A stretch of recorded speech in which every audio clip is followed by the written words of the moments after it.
Hello, Hiya. Sports Hotline Live. We're hoping to make it through Storm Eoin, or however you say it, Owen. With Yeah, both, what is your name, Storm?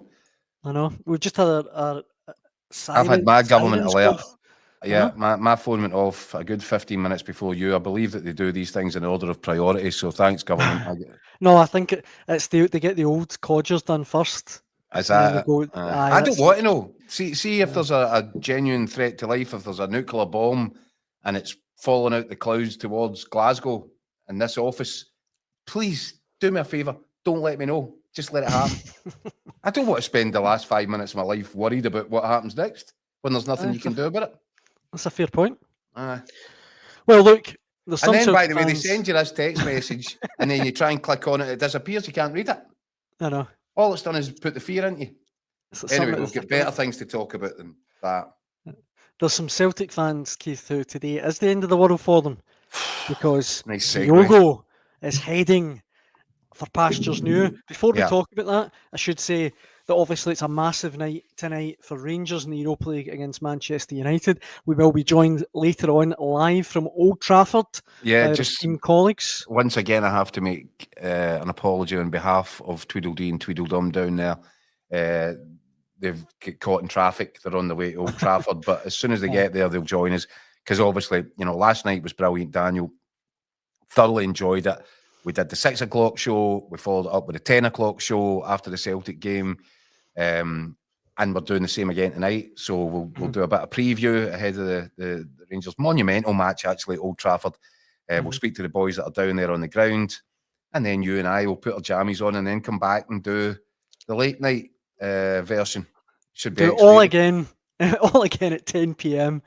Right, before though, Keith, before we start to talk about Kyogo, I don't know if I spotted this last night at the Celtic game, right? Did you see this fan in the stands? I don't know if our producer Angus. See your man here with the Celtic balaclava, Yeah. right? I saw him I thought, trending, right? And is I it Mick thought, Gannon? no, do you know what I thought? Who is that it reminds me of? And then I realised, do you know who it is? Who? We can have the picture reveal from Angus. You've lifted that off social media. I saw that earlier. He's By the been way, rumbled. I did look twice. He's been rumbled. Old Shug. Aye. Old Shug in the North Curve. Why would Fantastic. you? Anyway, aye. Kyogo. We By the way, understand. honestly, I'm all for, making an occasion and all that, but that probably is somebody's granddad. I mean, somebody not in the house saying, what you doing? Don't forget your balaclava. Hey, I just get your white suit at the dry cleaners as well. Don't spill Bovril on it. Aye. Well, Yep. look, Kyogo. It's all sorts. Kyogo is in Rennes. We understand. There you go. He's apparently touchdown at Rennes Airport. I mean, look, I don't even know where to start This with. has moved. I mean, literally, it has moved at the speed of light, hasn't it? Aye. We spoke to Mick Gannon, who was at Celtic Park covering the match for us last night. We'll have that chat with Mick later on in the programme. But it came out the blue for them as well. They're trying to do a match report, and then just that alarm went off on the phone about the storm alert.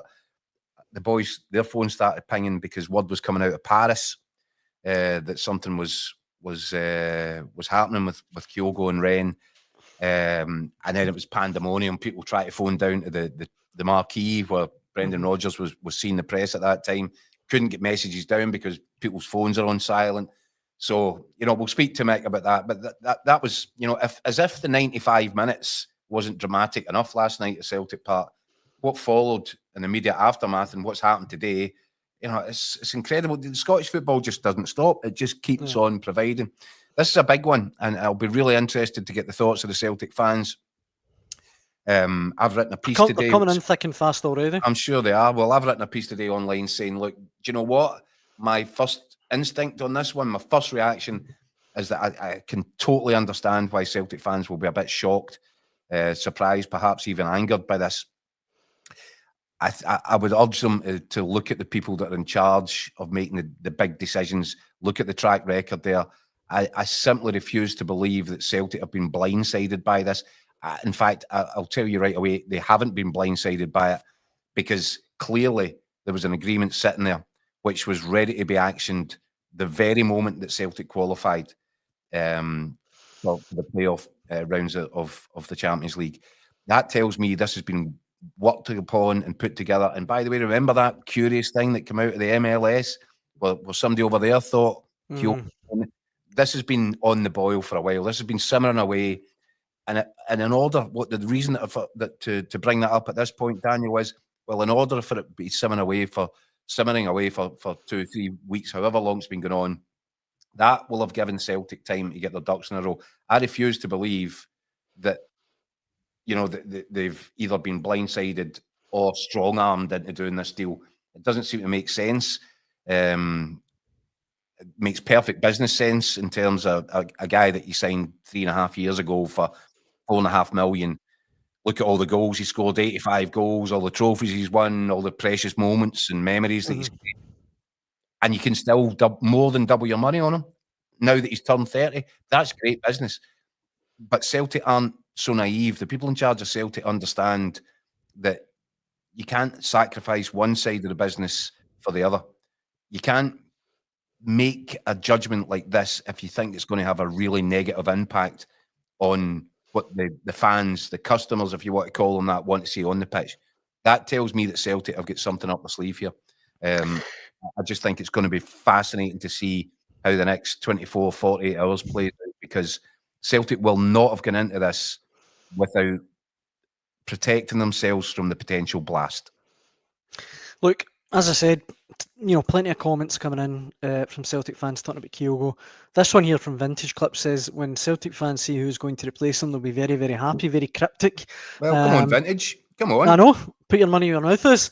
Nori Boy here saying, it's not the end of the world, Daniel. You forget there was life after Henrik. I get that. Look, everything you said, Keith, I think is spot on. I think it's good business by Celtic. I think they're probably one of the best run clubs in the world in the modern game. But there is this tendency for Celtic fans to want to get angry at the board. And it rears its head time and time again. And I can imagine right now there'll be some people that are spitting feathers about this sale. But I would say, experience tells you at this point, with the people that are in charge there and the decisions that get made.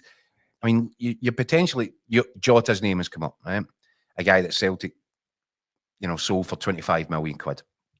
Now, he's been named as a potential, I was going to say make weight. It wouldn't be a make weight, but a potential trade-off as part of this deal that will take Kyogo to Rennes. That's interesting. I think there's a real big hurdle that would need to be overcome with that. If that's to happen because of tax issues, which would mean it would probably have to be later on this year without having to settle a huge, monumentally huge tax bill. So that could throw a spanner in the works. Is it Jota? If it is Jota, when does he arrive? All these things will be interesting. But, if it was to be Jota, they bring him back at a fraction of the price that they sold him. Kieran Tierney, about to sign on. He will sign on pre-contract. Could very well, and I still strongly suspect he will be a Celtic player before the end of this month. There's a £25 million guy you're bringing back for free. Jota comes back. You've doubled your money in Kyogo. This is just fantastic business. Perfectly planned. As I said in the piece that I wrote, if I was a guy working for ITV's kind of insurers right now, and Peter Lawwell and Michael Nicholson turned up looking to get on Anton Deck's limitless ladder, I think I'd have a heart attack, because Celtic are playing an absolute blinder financially here. Aye. But that won't be enough to keep the fans happy, and they understand that. They're cognizant of that, and it tells me they've got a rabbit to pull out of the hat, maybe more than one. On that, Keith, there's one person who's put in here, and I can't put their comment up because their username's absolutely outrageous. But they are saying it's Evan Ferguson from Brighton, which, if they could pull that off, the Ireland striker, that would be pretty remarkable. But look, there have been rumours about that for a while now.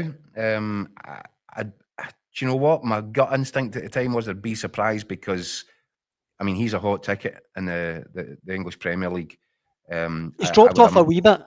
He has dropped off this season, but it doesn't take away what he did last season. It doesn't take away the interest that was in him. And if you remember when he was banging in the goals week in, week out at Brighton, people were comparing him to Harry Kane. So, look, a wonderful target that would be for Celtic. I fancy there might be some stiff competition. And even though Celtic are absolutely rolling about in money right now, they're not in Premier League levels. So, what the other thing that I was going to say on this, Keith, is just, and I know I'm being naive here perhaps, but see if you're Kyogo, right? And I know you've been here 3.5 years. He's done it all for Celtic, basically. But playing that last night, you reached the knockout rounds of the Champions League. Why on earth would you want to swap that for Rennes? Rennes, they're 14th in the French league. They're a point off the relegation playoffs in France. A fraction of the size of Celtic. I know we probably get a wee bit more money, but if it's about money, surely Celtic can... Well, I just think he's a brilliant player and he's going to be really hard to replace. You know, it's great business, fantastic business, but he's just a brilliant striker. Yeah. Well, I don't know, Daniel. Everybody makes their own choices in life, don't they? I've lost count of the amount of footballers that I've spoken to down the years that have been in similar situations, have decided to leave the goldfish bowl behind, to try something new, and instantly regretted it because it's never the same. Similarly, people saying, Keith, the World Cup and Japan won't pick. I mean, you're telling me playing with the Champions League with Celtic and winning trophies, you're less likely to get picked for the World Cup than playing for Rennes? There's no point in trying to get inside Kyogo's head on it. Something's turned his head. Something's made him want to do this. Has he looked particularly happy? His usual sort of gregarious self after the matches. He hasn't been, remember for the first 2-3 seasons, he's out there at the front at the end of the game, leading celebrations after match and all that. He seemed a little bit in his shell. Yeah. So maybe this has been something that's been, working away in the back of his mind for a while.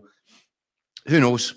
I'm sure there'll be suggestions that he wasn't always Brendan Rodgers' cup of tea, that Brendan Rodgers would have a different sort of a profile of his perfect striker. It could be a combination of factors. It could be that Celtic have identified the man that they want and that Kyogo was maybe aware that he might not be regarded as the top man if this guy was to be secured, whoever this mystery man might be. But I'm telling you now, what I just refuse to believe that the Celtic board have gone for a cash grab here because they've maximised their Champions League income and they can get 10 million, so why not? That doesn't make any sense. That's not logical. And these are serious people. They understand that this will not go down particularly well. They understand that the shock involved in seeing Kyogo put the ball in the back of the net 3 times last night, albeit all 3 goals chopped off, for him then to disappear on a private plane the following morning. They understand there's a shock factor there. So that's why experience tells me there's something else at play here. And, as I said, the next few days are just going to be fascinating because I refuse to believe at this point that it's as simple as, well, there's an offer on the table, so just take it. Yeah, there's a deeper strategy involved to this. The other thing that I would say is that I was thinking about, about the stuff about Jota coming back and signing a top-level replacement. I think, Keith, aside from being a top-class football manager, an excellent football coach, I think Brendan Rodgers being at Celtic keeps the board on their toes in the sense that it keeps Celtic ambitious. Absolutely, there might be other managers that would sell Kyogo and get a cheap replacement in. Rodgers isn't going to allow that. No, and also, and this is what will concern Celtic fans a little bit right now, as much as there'll still being a high from last night. I think they'll look at it, and Adam Ida obviously plays a huge part, contributing to the goal that ultimately takes Celtic into the playoff stages of the Champions League. But as we said last night, Daniel, it involved a bad miss. He should tuck that away. So I think there'll be Celtic fans looking at going, well, can Ida really be trusted? Is he going to be the main man here? Because they're 2 very different strikers who fulfill 2 very different roles for the team. you kind of look at it and you think Kyogo's more like a scalpel of a striker, and he does like a sledgehammer. So the way Celtic play has to change to accommodate the personnel and the person that's leading the front line. Again, that leads me to believe that there's another idea. Now, whether that's the young kid that's at Villa, Louis Barry, maybe they see him as being ready, oven ready to go into that team just now. I'm not sure. I think he's a young kid with obviously loads of potential. I'm not sure you get away with saying, yeah, he's the Kyogo replacement. He'd be an exciting signing though, Keith. Yeah, he would be. But is he ready to lead the line week after week, playing all these big games? I maybe don't know. Not. There's a bit of the untried there, untested. But if they're convinced, then yes. But this is what I'm saying, that there will be logic to this. As confused as it seems at the present moment in time, there will be applied logic to this. Yeah. Now, is it the idea of having Jota and Kearney on the left flank with Kuhn and Maeda on the other? Kuhn and Alistair Johnson on the other. Maeda possibly contending for the central position, maybe. But these are all the things that will become clear when the dust settles a little bit. I'm just going to stay with my original kind of thinking on it, which is I'll be quite surprised if Brendan Rodgers hasn't already earmarked the guy that he thinks can come into the team, not just to replace Kyogo, but to actually improve his options. And that, as much as Celtic fans will be feeling a bit sore about this one, there might be something around the corner that's really going to excite them. That's the thing as well, Keith. The fact that they're green lighting this in January, with so much that we play for this season, it screams that they've got something lined up, and plenty of names coming in the comment section. Louis Barry, Matthias Kvistgarden, with Jota and KT back all before the window closes. That would be a really impressive window if Celtic could pull that off. Well, the other thing that you got to remember, Dan, sorry, but the other thing you got to remember is that Celtic board aren't stupid. They're the opposite of stupid. And they'll realise that this is a bit of a body blow. And that will encourage them to give Celtic fans something to feel better about in what remains of the transfer window. That's why I wouldn't, if I was a Celtic supporter right now, I wouldn't feel knee-jerked into making an immediate response to this. I would sit back and see what's on the way in, because I firmly believe that Celtic will have made all the calculations required here financially and emotionally, and they must be feeling very confident and assured that what they're about to put into place here will have a sort of a positive impact overall, a net positive. Casey Downey and the deluge of comments about Celtic and Kyogo. Casey Downey simply says, "Mon the Rangers, 3-1 Rangers." We should say that our colleagues at Old Trafford will be joining us very soon. If they'd hurry up, I've got a message from them here. Hold on 2 seconds. Hurry up and bloody get there. They were stuck in traffic for everyone watching. So when you get here, if you want to give them a stick in the comments, that would be much appreciated. Please do. But they will be acceptable. They will be here ASAP. 5 minutes or so is apparently the ETA on that. Excellent. Well, look.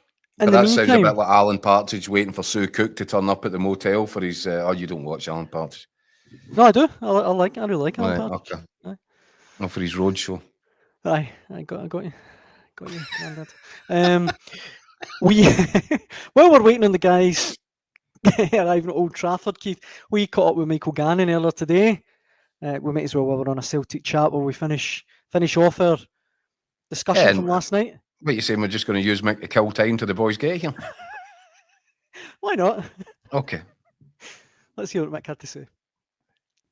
We're joined on the Hotline Live once again by the one and only Michael Gannon. Mick, fresh from a fairly dramatic night at Parkhead. Yeah, indeed, yeah. And thanks. Don't look that fresh, Mick. Well, I don't feel that fresh. It was a late night last night, but at least I'm pretty safely in my own room of doom. I won't get chucked out anywhere by security, which is a nice change. Police have launched a manhunt for a man in latex leotard last seen prowling down London Road. I might get lobbed out of Mrs. Gannon, but that's about as bad as it will get, I think. Yeah, was ever thus. Exactly. So I just we're back safely, safe and embraced for tomorrow's big storm. Is it Storm Owen or Owen or Ian or what you call it? I don't know what the name is. Either way, the poor trampoline's in big danger tonight, isn't it? So we need to try and secure the old trampoline. But apart from that, we're all right, yeah. Well, look, there was a storm in the last few minutes at Celtic Park last night. Eh? Indeed, like it. Nice segue. Yeah. Cheers, guys. It didn't look like it was going to be that way, but Celtic, they got the win. Yeah. Listen, they should have been 5-0 up at half time. I mean, it was absolutely preposterous last night. I mean, especially Michael, we sat here and I said, this will be easy, Ozzy. Celtic will get on top of this. The crowd will be up for it. Celtic will get an early goal. 2-0 by half time, 3-0 second half, game under control, and off you pop. And by the way, how right was I? Nearly. Well, I was going to say, I did say it was rather a wild and stressful evening. I think wow. I did, but only because I know my jinx when it comes to these kind of things. I don't get these nights relaxed much nights. Do you know what? It was actually very much like a regular Scottish Premiership match for Celtic last night. I thought Young Boys looked probably like a team that would probably finish third in Scotland. Big, physical. Had an odd league player that caused a bit of problem, but pretty ordinary. The game is very similar to the first half against Kilmarnock, actually. That Celtic should have been 3-0 up. Very similar. I mean, it was all right. It didn't get 3 goals disallowed. They missed a penalty in that game. But they missed some big chances against Kelly as well. So it was quite similar as to one of those kind of run-of-the-mill kind of Scottish Premiership games. And they fully deserved to win the game. I thought they played really well that first half. Yeah. Second half, slightly different. I still thought they created chances, hit the bar and hit the side netting, and the keeper made a couple of saves. So they're still creating chances. I think they deserved to win the game at the Park. But that's not to say it still didn't go dangerously into the balance for a 10, 15, 20-minute period in that second half, Mike. It could have gone either way. Yeah, it is the Champions League. I mean, I know I'm saying it's like a Premiership game, but there's always going to be spells, and they got a wee spell, and they got a bit of an encouragement, and relied on Schmeichel making a couple of great saves, which is, as Roy Keane would tell you, that's his job. Yeah, but I thought it was fully deserved, the win. I thought Celtic weathered that wee mini storm and come back, and we're pushing for the winner. The winner was a bit of a freak, mind you, but listen, it's all about the pass from Rio Hatate. Yeah. Sensational. I mean, sensational pass. Oh, the only guy in the pitch that could do that was him. Mm-hmm. And everyone's thinking he looks as though he's tanked, has to get changed, has to go off, but he stays in the pitch, and that's why he can produce these moments of magic. In fairness to him, Mick, not just that pass. The pass was out of this world. Yeah. But then I think about 3, 4, 5 minutes into injury time, Young Boys had the ball out in the right wing. They were trying to pepper the Celtic box. And he came from nowhere and slid. He seemed to slide about 10 yards to hurl himself in front of the ball to stop the cross coming in. And you just think that's total commitment. And I think Celtic fans give him a bit of a hard time. Yeah. I thought, last night, as he always does in the Champions League stage, Hatate just looked the player that you expect him to look. He seldom lets Celtic down. Listen, we spoke before the game about the importance on, I thought, Hatate and Arne Engels. And I thought the two of them rose to the challenge. I thought the two of them were excellent last night. Listen, Engels misses a penalty, and it was a really poor penalty. But apart from that, I thought he was terrific. I thought he was. He struggled a bit after the penalty, Mick. I don't know. I thought he played. I thought he played pretty well. I thought he handled the physicality of the Young Boys team. He had a guy up his backside the whole game who was massive, and he dealt with it. Same with Hatate, really physical challenge, dealt with it. I thought the two of them really stepped up. It helped the fact that Callum McGregor was absolutely outstanding. He's taken for granted a wee bit at times, Callum McGregor, because he's a 7 or 8 out of 10 every single week. But occasionally he throws in these 9 out of 10, 10 out of 10 performances, and people will go, aye, this guy's a player. He was brilliant last night. Absolutely brilliant. He was. Daniel, I don't know what you if you get, but I think we need to concentrate, Mick, because I think as much as the drama happened for 95 minutes on the pitch, and it was superb and it was an incredible watch, it was after the game you were thrown into a world of different drama. And this one is going to run over the next wee while, and this one's got major consequences, doesn't it? Very much so. I mean, the dust was barely settled in the game, and the phone starts pinging, and there's news coming from France that this is happening with Kyogo and Rennes. And listen, it's been spoken about for a few weeks. It's been bubbling under. And then, obviously, the moves we made pretty much as soon as the game's finished. It's obviously been teed up. And The now, deal's obviously been done, which on the basis when Celtic qualify, the thing just gets fast-tracked, expedited. Yeah, the button's pressed, and I think that happened last night. So he's now Ofsky to Rennes. Listen, on the face of it, he's just turned 30. They're getting over £10 million for a player that costs 4.4 million. He scored 85 goals 3 other seasons. He hasn't quite been at his full best this season. And a business decision, it looks like a sensible move. On a football perspective, they're losing a guy who is a top-notch performer, a big game player, a guy who has done it in Champions League and in derbies and in cup finals, and he's off the books. So I think he's got to be replaced. I think if Celtic, and I suspect Celtic are ready to, make a move for a replacement, they'll have to, because that's a big loss at this stage of the season. I mean, they're in the knockout stages now in the Champions League, which was probably the objective. I don't think there's an expectation to go much further, but they'll try and they'll hope for the best. League's okay, they've got a commanding league, but Scottish Cup is still there as well. But it's still halfway through a season, you're losing arguably one of the better players in the squad. So it'll be a big loss. And I think he'll be a guy who'll be missed more in his absence as well. When you look back at all these big moments he's been in the thick of, I think he will be a major miss for Celtic. And it's so important they go and be a bold and recruit a replacement striker. Obviously, they got Adam Eder there who spent a lot of money on him, who you think's now got a chance to be the main man, but I still think they need to add to that area of the pitch. Obviously, there's talk about Jota perhaps coming back. I know, listen, Rennes aren't that keen on keeping them, so it's a player who they want off the books. So it's only natural Celtic would count that conversation. Might be a few hurdles needing negotiated to get that one done. I would think it's not that straightforward, but Celtic would There's take also massive tax implications for Jota coming back to Britain. There's reasons why guys like Steven Gerrard and Henderson, these guys don't come straight back because they hit with a big bill. That's something that's maybe be a problem to deal with, but it depends. But we don't know the contract he was on out in Saudi. We heard telephone numbers getting mentioned, but we don't know what the kind of ramifications would be. It might be something that they can deal with. Listen, if something get a player that's over 25 million back for even 10 all in, it's phenomenal business. Especially if you can get Kieran Tierney, who also was back for nothing.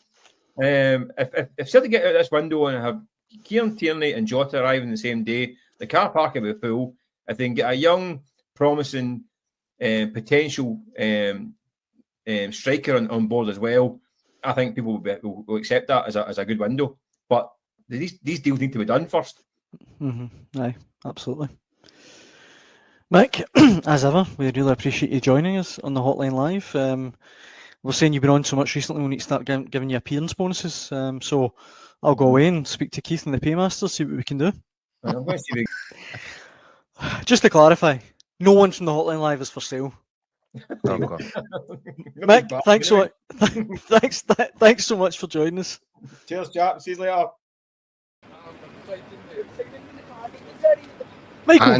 Michael Gannon there. And now, as if by magic, from Old Trafford, there they are. Better late than never, lads. I don't know if it was longer. That piece of camera with Mick there, or that the drive to the hotel. You know what Mick's like once he starts, you can't stop him. Pringles. Guys, huge night for Rangers. Let me hit you with this first of all. Kenneth in the comments. Rangers 2-1, Czerny first goal. Rangers fans are feeling confident. Why not, Daniel? I mean, the away form in Europe has been good. We said yesterday the players and that seem to be in confident mood as well. See James Tavernier and Clement at the press conference. They were certainly talking their chances up. The manager says he's not coming to sit in. We're going to have a go at a Man United team that we know is a bit fragile, a bit vulnerable. So, listen, there's nothing wrong with a bit of confidence. Keith, do you share their confidence? I think Rangers can get a result tonight. I'm not sure what the result looks like, but I'm telling you now, as I said, if Celtic got a victory last night and Rangers avoid defeat at Old Trafford, then I think it's a fantastic week for Scottish football. I think a point is enough for Rangers. All they need to book their place in the knockouts of the Europa League. That again constitutes success.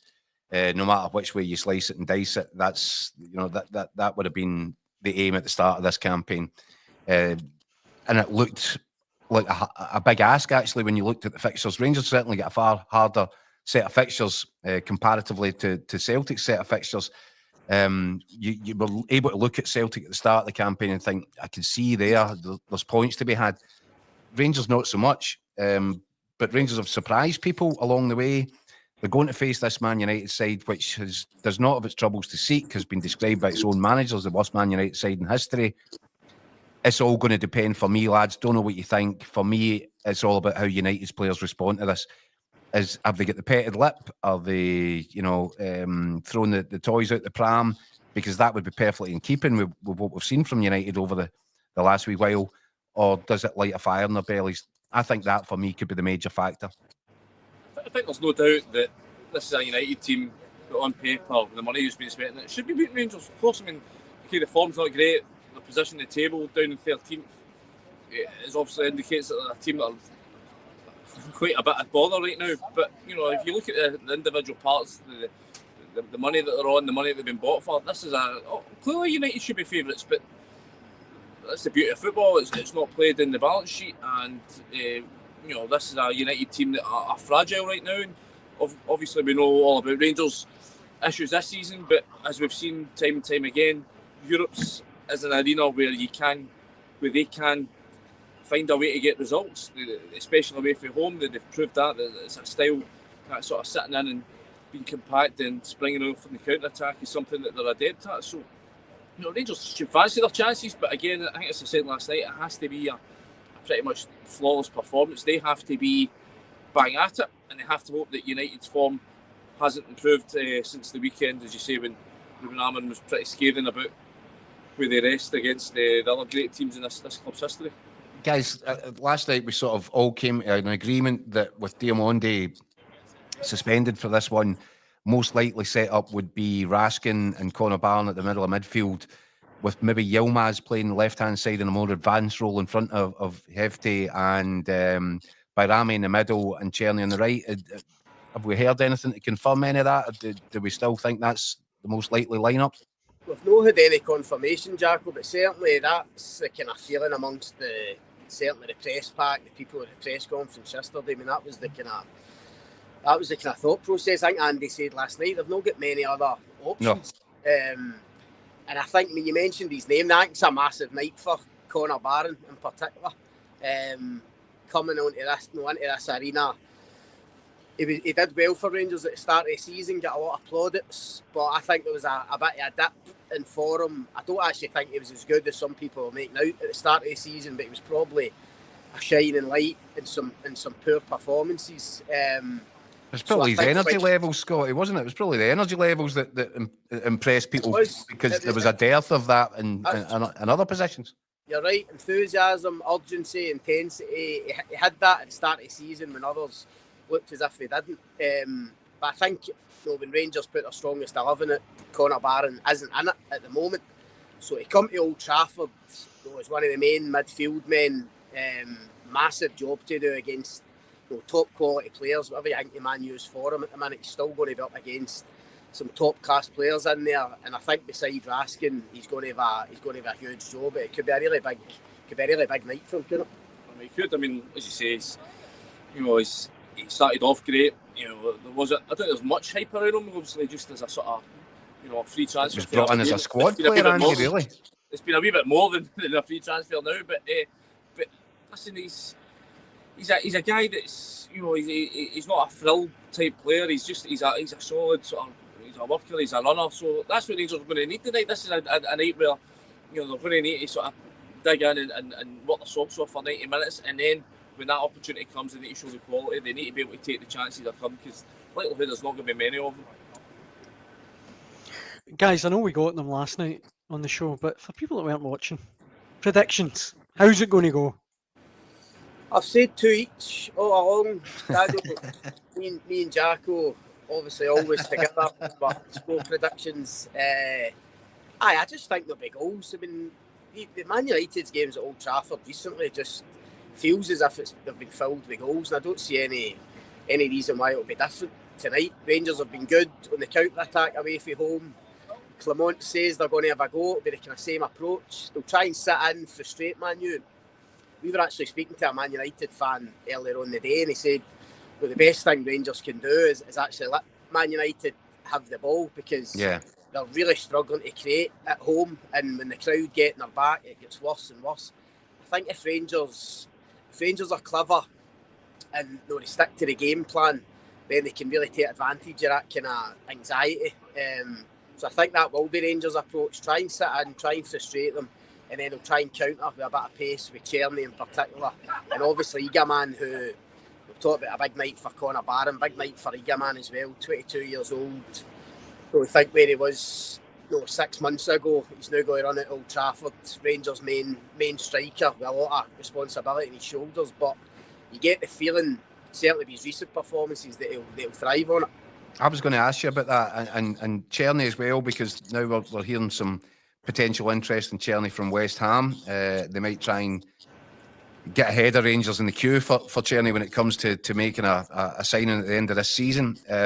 This is the sort of platform that these guys, if they have ambitions of getting to England's Premier League, this is the perfect platform, the perfect shop window. If they can go to Old Trafford, and I'm thinking particularly of Egerman, if he turns it on tonight, if he makes himself, because he's so unpredictable and so difficult to defend against, if he finds his A game tonight, I think he could have a really, really big performance in him. And Czerny's obviously been doing that week in, week out. But Czerny as a winger, he's got a different skill set. He's maybe a little bit more predictable to play against. Egerman, you just think, this boy, he just looks as if he's playing in the schoolyard. I don't think playing at Old Trafford will faze him tonight. No, I mean, he's not been fazed by anything so far. No. He hadn't been sort of really involved much at all before he came in to start against Nice, and the way he performed that night showed you that's a guy that's pretty nervous when he's on. Listen, I think this is what Rangers have to do. They have to get better at platforming their players and as you say, striking in terms of selling them when the time's opportune. They've allowed far too many players to walk out the door for fees that are well under what they should have been getting, when they've not maximised their potential and their form. So, listen, in terms of Egerman, this should be a night that they should be looking to, that he can put on his best show, and then being the shop window, the club, Patrick Stewart, when we spoke to him a couple of weeks ago, was adamant it wouldn't be sold this window, so that should please Philippe Clement. But there's a worry come the summer. As for Czerny, listen, again, I think it's a frustration for the Rangers support, because I think they've come to enjoy him as a player and value him. I don't see any chance Rangers signing him this summer. I think for £6 million, that's going to be too rich for Rangers, unless Wolfsburg are sort of reconsidering that fee. And why should they? Because he's playing well enough to sort of merit that kind of valuation at the minute. I can't see him staying next season. I think that's a position Rangers are going to have to look to address again this summer. It's one that that right wing slot has been an area that they've not really had too much joy of for numerous years filling, and this year they've looked to finally addressed it. But as I say, that kind of money is too rich for Rangers at the moment. In terms of Egerman, Jack, I mean, he's already scored a cracking goal against Spurs. Yeah. I agree with you. I mean, if he goes out, people in England would have taken note of that. I think you mentioned it the other night. They don't really take much notice of the Scottish Premiership, or how many goals a player scores in the league. But they've already seen him do it against Spurs at Ibrox. If he can come to Old Trafford and score again tonight against Man U, or at least put in a really impressive performance, I think it will attract a lot of attention in England. We spoke about it a few days ago. I think you think of clubs like Everton, even West Ham, people, clubs that are looking for strikers. For the money you could probably get Egerman for, it's for English clubs with when it's a wash with cash, it's washers for some of these clubs. So you take a punt with 10 million down there, don't you? Exactly, 100%. And Egerman looks, I know we talked him up the other night, but he does look as if he's got a bit of everything. He looks as if he could be a superstar for Rangers. How long they're going to have him, we don't know, but certainly in terms of his profile and his reputation, I mean, there's no better place to go and enhance it tonight if he can put in a performance against Man U. By the way, the way Man U have been playing lately, Scotty, I might fancy you to get a goal down there tonight. I would run the show, Jacko. Put me in instead of Conor Barron. I'm not sure you get the legs for it. So Scott's 2-2. Andy, how do you see it going? I'll do the same as Scott. I'm sticking what I wrote in the paper this morning. I went with 1-1, not dissimilar, but as I said, Sam Lammers can score here, then there's no reason why the rest of the Rangers squad, these old teammates, shouldn't be fancying themselves. So I went with 1-1. You're going with a draw as well, Keith, aren't you? I went 2-2, yeah. I'll surprise you two again. Telepathic. Guys, A telepathic understanding. Look, I don't know, like earlier this week I tipped 1-0 Dundee in the Dundee Derby. I tipped 1-0 last night for Celtic. I've tipped 2-0 for You tipped 1-0 Dundee in the Dundee. No, you didn't. Oh, I did. This is outrageous. You tipped a 1-0 scoreline, or you actually tipped a Dundee win? I Was it said Dundee 1-0, United one? it'll be Simon Murray in the first minute. That's Right, what I said. No, I genuinely do think Rangers will win tonight. I really do. I think Man United are all over the shop. How can their manager spend all week going, by the way, we're just rubbish. We're absolutely rubbish. How is that going to get anything out of them? They're hardly synonymous with great character. So you've got to see what the response is from the players first and foremost. That's I think just as important as that, guys. You'll be down there. You'll get a feel for it. What the response in the stands will be fascinating as well. Equally as interesting, because if the fans turn up and they're not happy, and they make their feelings clear right from the start, then that makes it for a difficult night before it's even begun. If, on the other hand, it's lit a fire under the fans and they kind of get right behind the players and start cranking up the atmosphere, that could play into United's favour. So I think the reaction on and off the pitch is going to play a big part. I spoke to a guy last night, Man United fan, and obviously when he found out we were doing for Glasgow, going to the game, he said, "God, I hope you bring a bit of atmosphere, because it's been like a library in there, like a morgue." No, for the What, to the press box, Scotty?